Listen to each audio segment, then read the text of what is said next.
of the vote. And in Egypt, at least 24 people died Sunday in clashes between Coptic Christians and state security forces.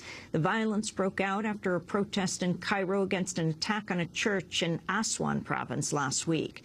Democracy Now! Correspondent Sharif Abdel-Quddus was in Cairo during the clashes.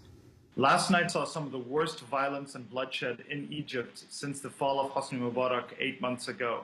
A march of largely Coptic Christian protesters started off in the poor district of Shubra, marching towards the state TV building headquarters in downtown Cairo. That march, initially filled with men, women, and children, came under attack from some rock throwers. That was a brief incident, but the march continued towards the state TV building. They were protesting a recent attack on a church in southern Egypt and the recent attack on a demonstration last week by the army. At the state TV building, there was a massive security presence that had gathered there. Many armored personnel carriers were there, many hundreds of military police with batons, with shields, with helmets, lining the streets around what's called Maspero, the state TV building. There was already a group of several hundred or a few thousand demonstrators in front of Maspero awaiting the march. People were lighting candles and chanting peacefully. It was a largely peaceful scene, but this scene turned into bloodshed and chaos in a matter of seconds.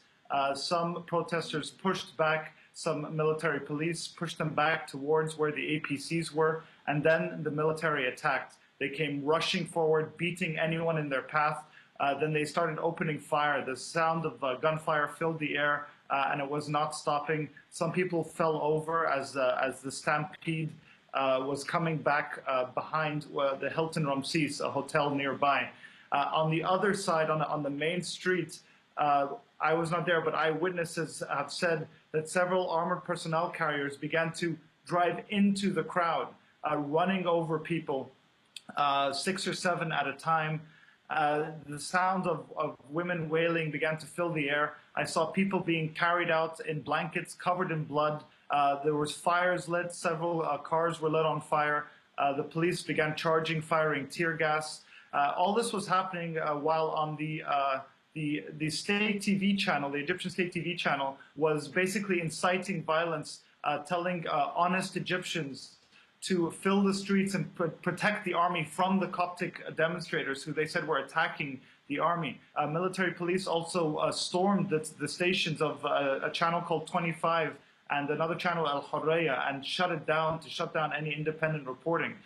There was also groups of thugs that then filled the streets, some people chanting Islamiyya, Islamiyya, which means Islamic, Islamic, and began attacking the demonstrations.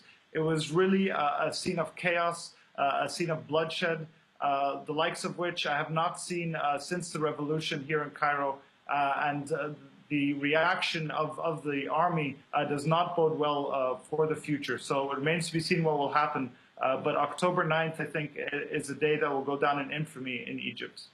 Democracy Now! Correspondent Sharif Abdel-Quddus reporting from Cairo. And those are some of the headlines. This is Democracy Now!, democracynow.org, The War and Peace Report. I'm